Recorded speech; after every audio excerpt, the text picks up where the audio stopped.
Hello, everybody, and welcome back to Coffee Time with Masterminds. My name is Peta Blakely, and I'm the founder and principal of Blakely Consulting.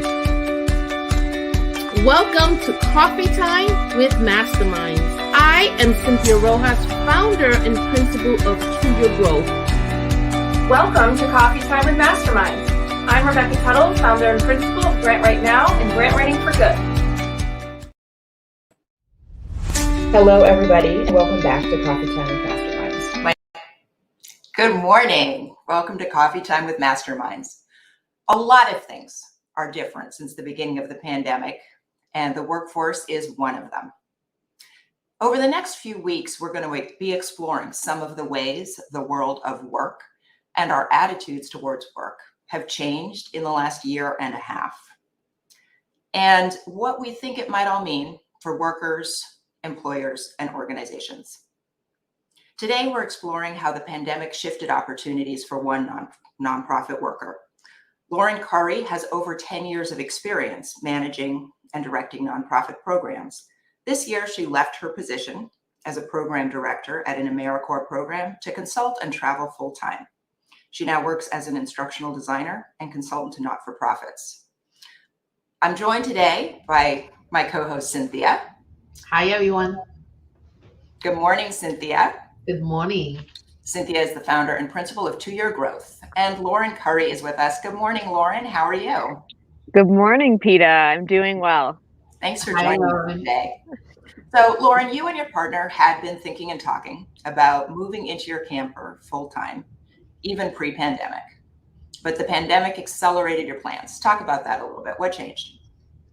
Sure. So we purchased our van for our full-time van life experience right before the pandemic really accelerated in the United States. And what happened as a result of the pandemic is we were able to focus a lot more on actually our build out, since I was no longer commuting 45 minutes in and out of the city for getting to the office, and was fully remote based on the situations that we were all in. So that really changed our plans around, building our van now and being able to travel and actually test working remotely from the van, and if it would work based on the different occupations that we both had.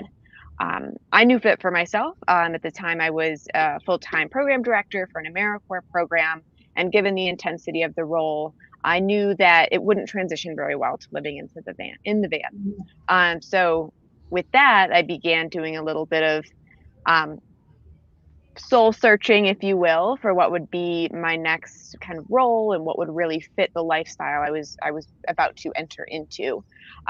So from there, some informational interviews began, and really this pathway of joining the consulting freelance world was through some great conversations that the pandemic allowed me to have remote Zoom coffee chats with consultants across the nation to talk about what I was hoping to do. And from that, work came out, which was not what I expected, but was very, very exciting. That's amazing. I love that.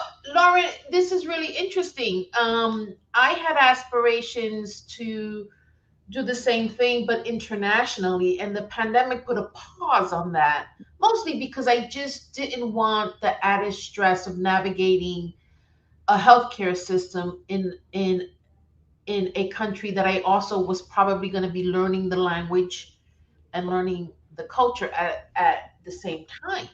But it's interesting how the pandemic accelerated that for you, where for me it slowed me down.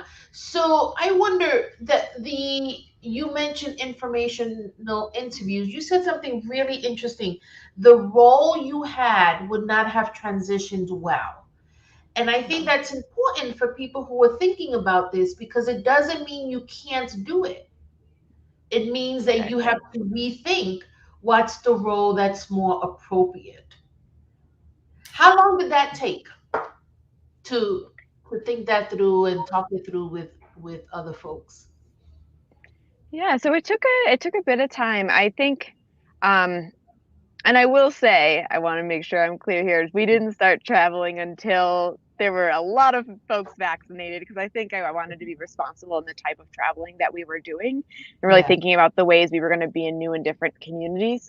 And I think what I started really thinking about this job transition that I knew was impending and I knew I was going to make no matter what, in this past winter. So that's really when the conversation started happening around December 2020 or 2020. Yes, it's 2021, right? I get the years all Yeah. mixed up. Yeah. With Hard to with keep track. folks.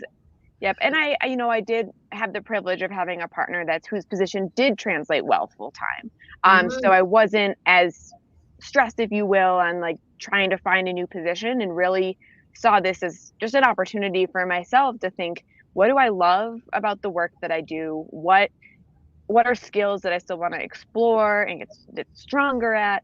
Um, and how can I really find something that will allow me to cut back on hours while traveling, while still staying sharp and staying current in the nonprofit world, which is something I, after this experience, might be back in a full-time in-person nonprofit position.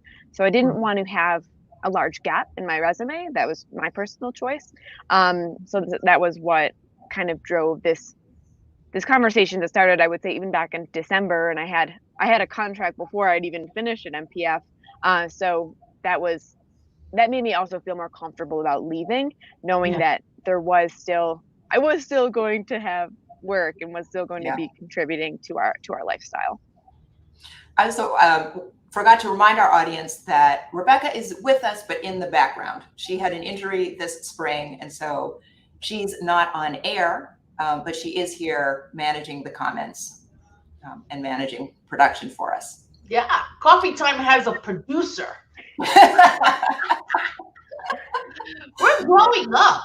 We really are. So, It's amazing. Lauren, you said a few interesting things, and one was that everybody is available for virtual Zoom coffees. And I thought that was a really, I had the same experience through the pandemic, that, whether people are near or far is irrelevant. And that there's a really high willingness to jump on a Zoom call. I think it's a lot more convenient for people than a 2-hour, coffee invitation. Yeah, absolutely. Yeah. It's been normalized, which I think is actually really great for the workforce, especially for nonprofit folks that might not have the budget to travel and grab coffee with someone, and can instead, you say, hey, I've seen the work that you're doing. It's great. Can we connect over Zoom? And folks expect that. It's a lot more normalized than pre-pandemic, where somebody might have wanted you to make the trek to their office and actually do an in-person meeting, which saves everybody time and saves resources. So I think that is really cool. And also just, even opening up a space like this, where I know Peter's in Virginia and Cynthia, I'm not sure where in the world that you are, but it doesn't matter because we're able to connect in this way. And I don't think that that's ever changing. And that's, one of the reasons that I ended up moving was that I had not seen a client in real life in a year and a half. And I don't think they mind. Right. And I don't think that they ever expect me to come back to their office. I think that expectation that certain types of work, obviously some types of work are done in person, but certain types of work have gone virtual. Some of those clients don't even have offices for me to visit them at anymore, right? Or a significant part of their workforce does not go to the office and might not ever go there again. So I think that's really made permanent changes to the expectations around how people work. I think that's a good point. So, Peter, you called this show, and I loved it, the Great Resignation. Yeah. There has been a lot of talk in our nation about, especially in the hospitality industry, what's happened to everybody. And we've been doing some research, and we've been looking for some people to come on the show to talk about the very thing that we're talking about. And because this is hurting organizations, nonprofits, and for-profits, especially those in the hospitality industry. But I'm hearing this across, and I'm hearing it not just with low wage workers, but with workers on all levels, that people are resigning and doing other things. And one of the things that the pandemic did is it gave us a chance to think and really reflect. And when you're in the grind every day, you don't have that opportunity as much, or everything's so normalized, you don't sit back and reflect if this is what you want. And so this is what you're saying, Lauren. And I read an article by this writer, Lori Fox, and I've been looking for her. So if you know Lori Fox, you let her know. I have a couple of messages out there. But I want to speak with her because she did this wonderful article about being a server in a restaurant and how she's one of the people not coming back, and all the things she was able to think about, right? So living with a low wage salary, the constant sexism, racism, all the isms that she's had to deal with in her work. And when she pulled away from that, it was like, oh, people don't have to deal with this on a daily basis. She realized it wasn't normal to Yeah.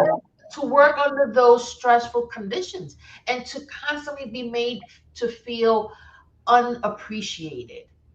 And that reflection time, I think, is changing America, probably the world, but I can only talk for America.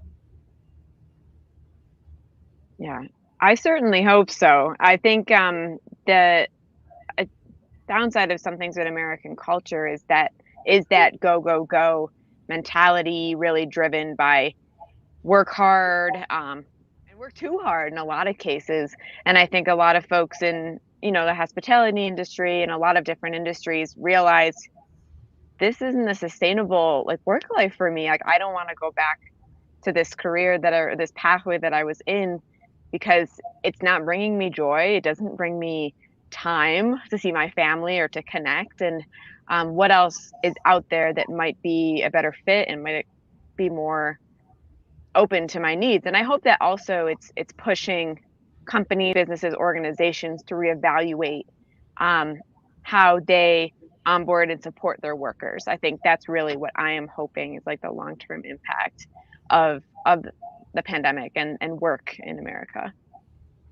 Well, I am a camper as well, and I had fantasies to take our camper and travel the country in the camper. We've decided something else, but pretty similar. And the thing Cool. about camping is that you meet a lot of people who are doing the same thing. Mhm. Pre-pandemic, that was like amazing. Like, really? You're homeschooling your kids? You're traveling the country? I met people our age who were actually traveling the world, doing a world tour. And I was like, it was just something I thought you did when you retired. So Mhm. are you meeting people who are doing the same thing? Are you finding that this is trending? Oh yeah, absolutely. I definitely think it is. And I think, yeah, and one good thing that did come out of the pandemic is that these different non-traditional pathways people are taking are not seen as strange or unexpected. And, as a younger adult, like it's a little bit more normalized for me, which is great. So when I remember when I told my VP what I was doing, he said, "That's awesome. That's so great. I'm so happy for you." And I just wonder if he would have had the same response had this been before the pandemic. Right. Um, Right. so I think, yeah, and there's different with being in a van and with traveling and wanting to be in more remote areas. There's different considerations that we've had to make around access to internet, access to or Yeah. creating comfortable working spaces in the van. And I think it's all possible. It's just having the forefront thinking to be prepared to be in the right situations, and then also a mindset that you're okay with being flexible and changing your plan last minute. But I've Yeah. definitely found a number of folks that do this too. Yeah. One of the things that we found, remember early on in the pandemic, Cynthia, you said everybody is so forgiving now. Yes. Everything is new and different, and nothing has to be perfect. And when you are running a webinar from your kitchen table, like it's just a completely different vibe. And I Mhm. think that level of acceptance Yeah. is facilitating things like working full time from a van, right? The last bit of our artificial distinction between, professional life and living has fallen away now that everybody works from their houses, right? Now that everybody sees everybody's family and pets on every Zoom call. And I think it's really opening up some opportunities. I mean, Lauren, do you feel like it's more feasible to consult from a van now than it would have been 2 years ago? I feel like 2 years ago, it would have been a little bit harder to build a consulting practice.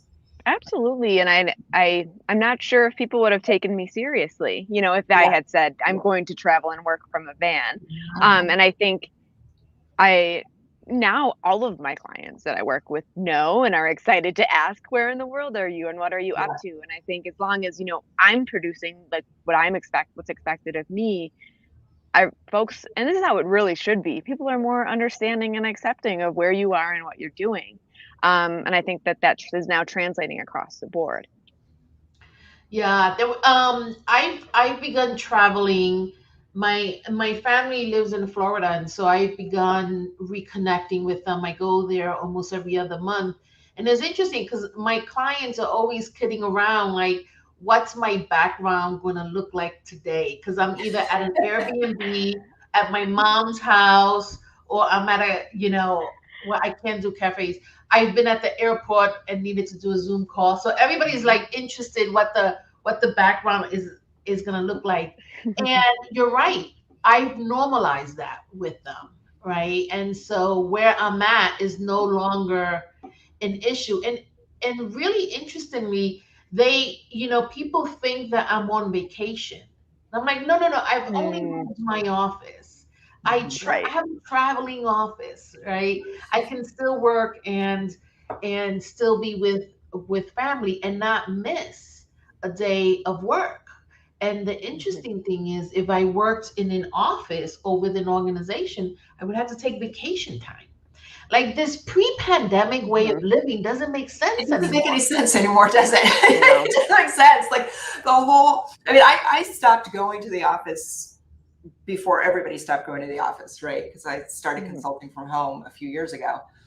And I was amazed at how much energy and time, like what proportion of the good thinking time and energy of my day went into getting dressed and commuting to the office. Yeah.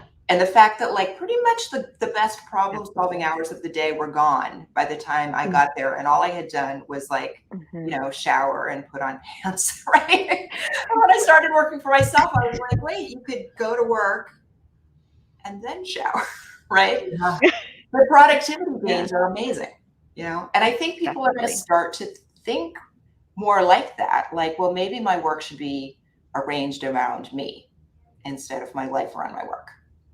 Yeah. I love that. I love that. Range around you. Yeah. Yeah. Mm-hmm. What do you think it's going to look like in 2 years? Goodness. Lauren, what do you think? Like, Great question. like, thinking forward to the rest of your career?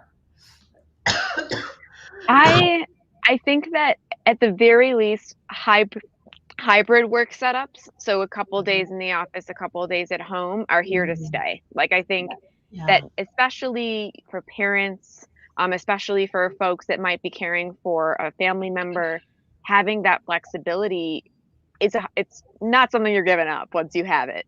And I think that hopefully, like, organizations and businesses do recognize that the importance of that and continue to make that flexibility for their employees.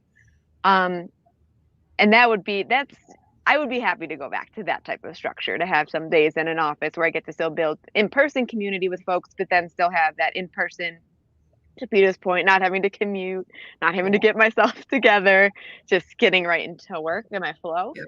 And I also think Zoom life is here to stay as well. I think the ability to connect with people and from different places and to collaborate and to be innovative, and the technology that has even grown out of making Zoom a collaborative space is going to continue to flourish. In my optimistic view, I really hope that there is this shift in the way that we look at work in the US, and creating more space for workers to take time off, to care for family, to do these different things that just we're really difficult pre-pandemic, and continue to be really. And in some ways, they got more difficult during the pandemic, Absolutely. and I think that pushed the conversation, but it pushed a needed conversation that people people don't entirely leave their home life at home when they're working, even under normal circumstances, which I don't think we're ever going back to what it was before, which is why I keep saying there's, normal. There is no normal anymore. No, Yeah. there's no normal. No. I think what's going to happen, if I could predict the future, I think we're going to see a lot of entrepreneurship, solopreneurship. I think I wonder if the workforce is going to shift, and organizations are going to start thinking, do they really need employees, or could they have contractors, right? So they also have some flexibility. I mean, that relationship has a bunch of pros, right? There's office politics I don't have to deal with anymore, right? Organizational culture is becoming challenging to contain in a virtual setting. And so I've been doing some thinking with organizations around that. Like what is our new culture, right? What does this mean for meetings? And all these things that play a major role in the office are now being thought about in the virtual space.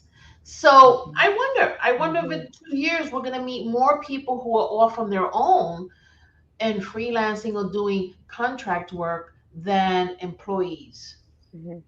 Yeah, I mean, companies are shutting down entire arms of their office space that they have booked in New York and all these big cities and remote is what they do now. That's what they're here to say. So it does ultimately save the company money having their employees at home, and most employees are also excited about that continued prospect. Yeah.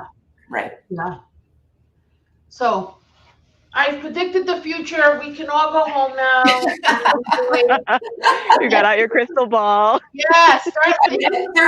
There's still a lot of interesting things about that to discuss. The question of whether people should be paid, or whether people's pay should vary based on where they live, which is really interesting. Yeah. Definitely. Yeah. And so what this has done to nonprofits and also to organizations is that turnover is escalating, because now the opportunity is right now. I could get a job in California and never step foot there, right? So now I'm not only looking at what's close to home and having to consider the commute, which was a really big factor for people, but the world has become my oyster now, and I can apply. So organizations are also being forced to rethink their flexibility, and the challenge for them is the mind shift that has to happen, right? What does it mean to have everybody work remotely? How do we hold people accountable, right? How do we make this happen in a way that somebody told me recently? I used to associate my staff being in the office with them working. So just and she realizes now, she's like, they probably weren't working. They were. They're on Amazon. Maybe a little. And she says, and so that was my benchmark. You're in the office, you're working. And she says, and I can't wrap my head around that they could still be working, but they're working at home. Like, she associates being home with not working. That's a factory model of productivity. Yeah. Oh, I love that. When people come to the factory and work, it makes a lot of sense. And when people are, weaving and sewing, you can tell that they're working. The kind of work I do often looks like sitting at my desk and staring into space. Like, it really doesn't matter whether I'm in my office or walking the dog. I might be working, or I might be completely not working, right? So the office setup, once we got computers, right, the office setup started to not make a whole lot of sense. Right? You could sort of be anywhere and be doing it. it's managers are going to have to think differently about how they manage. Yes. And figure out that it's about the product, right? It's about the results. It's not about the face time. And I think there are some managers who already knew that, had been thinking that for years. And when their staff went home, it was no big deal, right? And the ones who are still having a hard time with it, well, I mean, they might just not be able to manage in the new environment. Yeah. And we also cannot ignore, so Lori Fox in her article talks about safety, right? This idea, not only her physical safety when she realized that she was working in a place and having to deal with all these isms, but safety against COVID. And you know, the death rate, she has a statistic, you were 60% more likely to die from COVID if you worked in, um, um, if you had a job in the hospitality industry, because of all the people that you were coming in contact with. And we didn't only have a pandemic, right? We had the murders of George Floyd and other individuals, Breonna Taylor, you know, really surface this sense of unsafetyness, of feeling unsafe, right? And also caring for our little ones and making sure that they're safe. And so for some people, having that time to be in their home and recalibrate, and rethink their sense of safety, and not that people should just stay indoors, but I think that also gave people a reason to pause and think about, you know, where they want to be in terms of their space. A lot of parents are choosing to keep their kids home, to continue to keep their kids home. And there's you know, an interesting sidebar to all this is how many children, especially boys, seem to have really thrived outside of classrooms. So, you know, I think there's another conversation that's going to go on about, you know, we were in these systems. We've been doing them for years. And so we're kind of doing them out of, you know, routine and habit.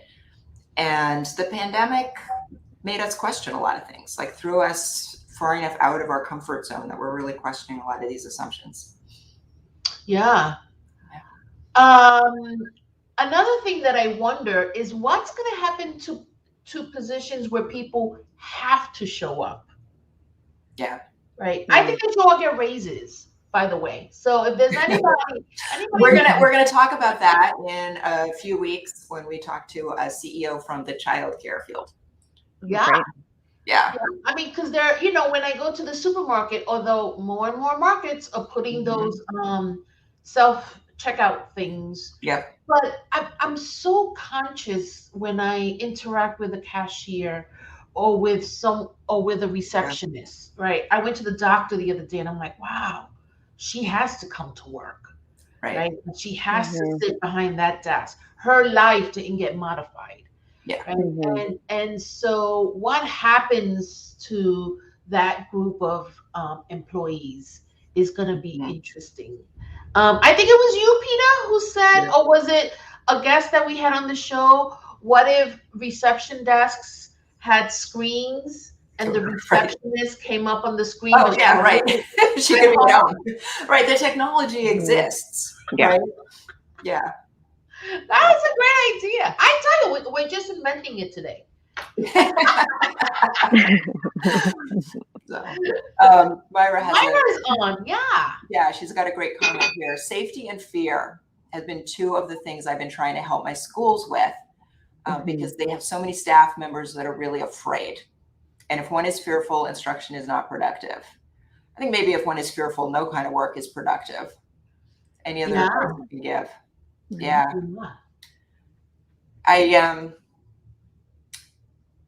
I think that our national conversation about safety and fear is really interesting. A lot of people were always afraid at work. Right. And now it's kind of okay to talk about it.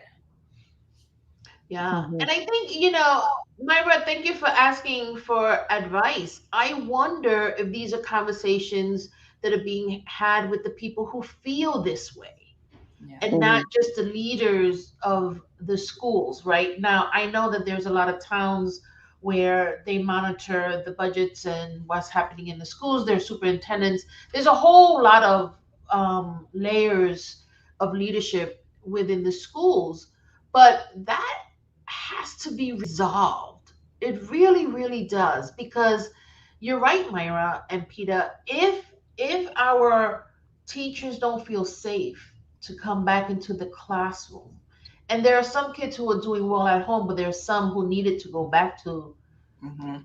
to schools, then we run the chance of really having a negative impact on our young people. Yeah. Mhm. All right. Well, Myra, we're going to continue this conversation because it's a hot one. So we will keep that in the back of our mind. Lauren is available for additional consulting work, and you can see her LinkedIn in the banner below. Nice. Well, Lauren, thanks so much for joining us today. This has been a really interesting and eye-opening conversation. Thanks yeah. for having me. Thank Great you, to see you Lauren, both. and enjoy your travels. Where are you right now? We are right outside of Bryce Canyon in southern Utah. So we'll be working rest of the morning and then heading into the park. So kind of one of the fun Oh, parts about van life. That's so great. that's awesome. Well, safe travels, enjoy, and Thank you. we'll see you all next week. Have a great weekend, everybody. Thank you. Bye. Thanks.